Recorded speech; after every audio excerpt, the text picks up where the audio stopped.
So this week it's been in the triple digits for at least a couple days in a row, and we had the 4th of July holiday as well, so I haven't gotten as much done on the Eldorado as I usually do. But I have a little bit of a time lapse for us here today on modifying one of the valve covers, and we'll dive into that little time lapse and see how that turns out. And then after that we'll jump back in and talk about some of the other things that we got going for the Eldorado this week.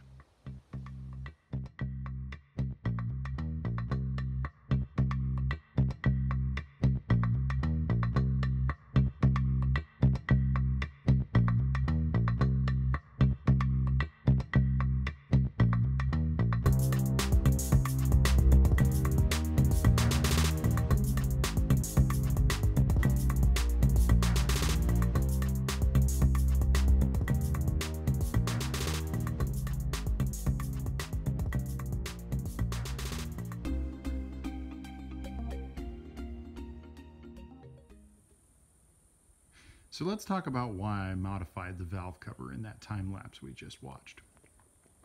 So as you can see from the old engine,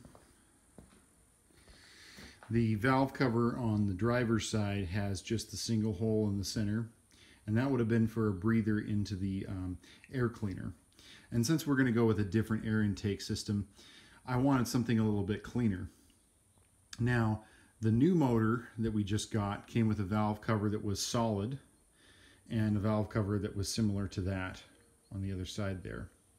But I wanted to have a nice clean valve cover on one side and then an oil cap only on the other. So that's why we did that modification. And as you can see over here, it turned out pretty cool. So I just simply cut the oil cap section out of the old valve cover. You can see what's left of it there.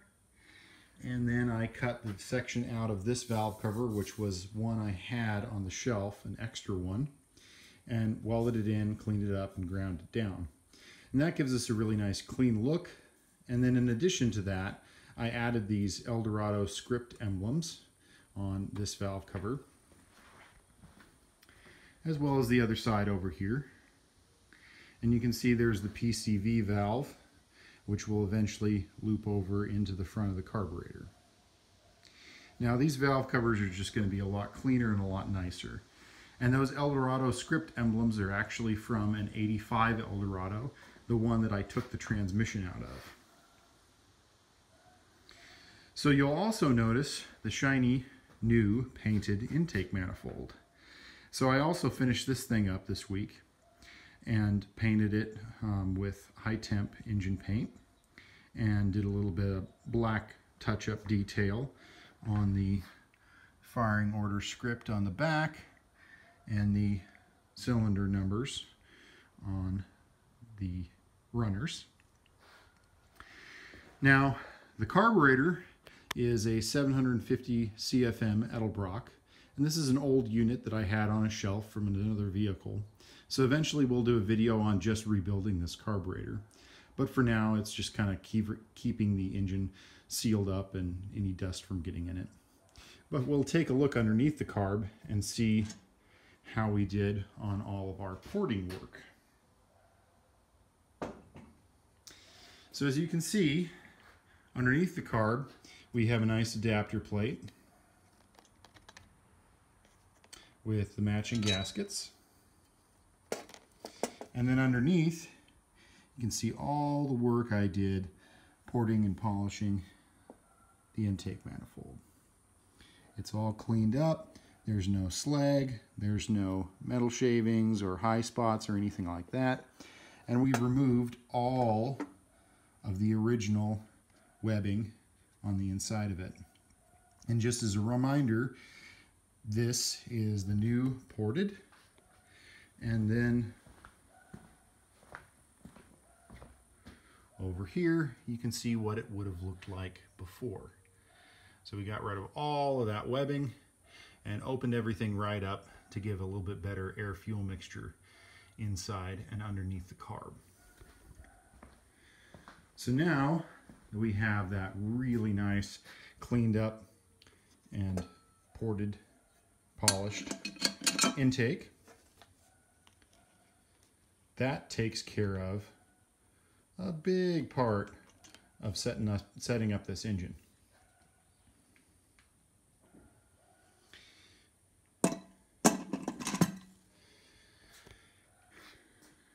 Stand back and take a nice look at that. I think with the Eldorado script emblems and that aluminum painted intake manifold, it's just going to look really sharp under the hood. Now, I've been trying to decide what I was going to do to paint the engine as far as color. Now, this blue that you see on this engine is actually the correct color for a factory Cadillac engine, but eventually the Eldorado itself is going to be a deep like black cherry color. It's called Midnight Crimson. So I don't really think that that blue color is going to go too well. So what I decided is that we'll go ahead and paint it with gold. And I think the gold color is going to look really good on the engine with the aluminum intake manifold, and under the hood with a maroon vehicle. It's just going to be a nice clean look. And something a little different than just painting the engine black or painting it factory blue. I know it's not a stock thing, but there's a lot of items about this vehicle that aren't going to be stock by the time I'm done with it. So I think the gold is just going to look really sharp. So in order to be able to paint the engine, I also needed a correct oil pan for our situation here. Now, as you can see, this is what's referred to as the front sump oil pan, which you typically find in regular rear-wheel drive Cadillacs of the era. But we have an Eldorado, and the Eldorado requires a rear sump pan. Now, the other problem with this particular build is that this oil pan that's currently on the engine in the vehicle is not going to fit with the transmission which we have over here that we're going to rebuild. And the reason for that is on the 1970 Eldorado, the starter is actually mounted to the side of the engine in this location here, into two mounting studs here and here. So because this more modern transmission has the starter mounted to the transmission instead of the engine block, there's not a whole lot of room for the oil pan. But after a little bit of research, I discovered that 1980 and 1981 Cadillacs with a 368 engine had a pan that matches a 325 transmission. And the 325 transmission is very similar to the 325 4L, which we have here. So this pan, which is meant for a 368, and its corresponding pickup tube actually bolt directly onto the 500 block and match the bolt pattern and the dimensions exactly, and it allows us to fit correctly with the transmission. As you can see, if we set this in place, the pan clears the starter. It also clears the axle and lines up in every way that we need it to. So I'm pretty excited about this particular find. This pan allows me to assemble the entire engine with factory over-the-counter type parts, and I don't have to build a pan from scratch to fit my particular situation. And the pickup tube and the pan are in good condition.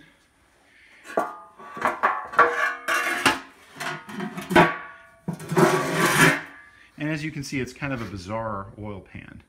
It looks sort of custom and fabricated, even though this is a factory component.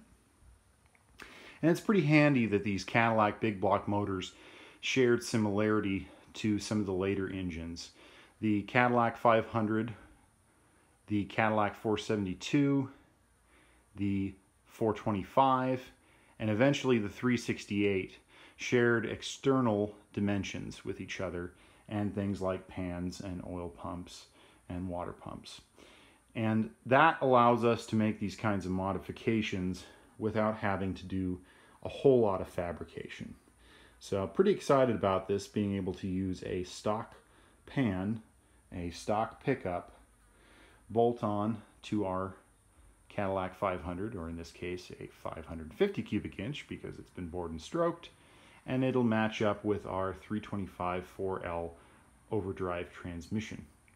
So the only modification that I'm going to have to make to this particular vehicle to be able to make this whole drivetrain setup work is I'm going to have to figure out a way to adapt these CV axles to this particular front final drive assembly.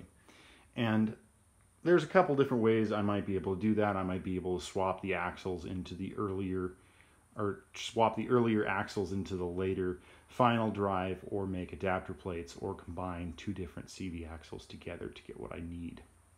So now we have all of these components. I've got a oil pan gasket and a water pump on the way as well.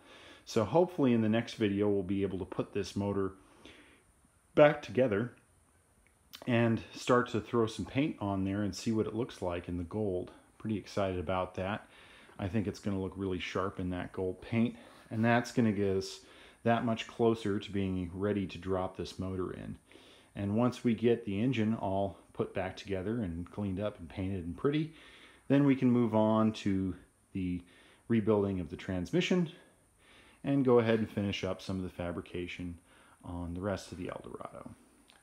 So we're rolling right along, and soon we'll be able to have all the parts and pieces we need to make our 550 cubic inch monster Eldorado a reality. So that's going to do it this week for the Eldorado. Now that we have the oil pan and we have the intake manifold all done and we've selected the paint, hopefully next video I'll be able to go ahead and put the pan gasket in there and get it all assembled up and looking nice, and then go ahead and paint it.